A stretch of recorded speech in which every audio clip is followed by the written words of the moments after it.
Hello भाई लोग, मैं एक सैड सॉन्ग गुनगुना रहा हूँ। अगर अच्छा लगे तो आप लोग लाइक, शेयर, कमेंट और सब्सक्राइब ज़रूर कर लेना। मैं अब गा रहा हूँ, आप लोग बताना कमेंट में कैसा आवाज़ है मेरा।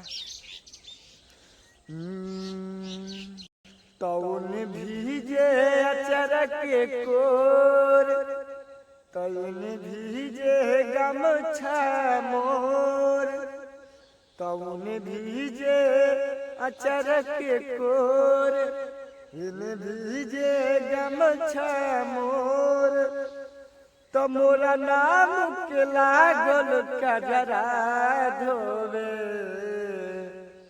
तो पगली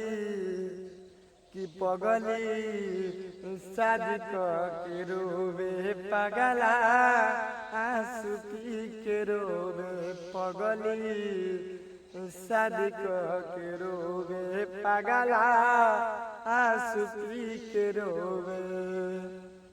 प्लीज भाई लोग सपोर्ट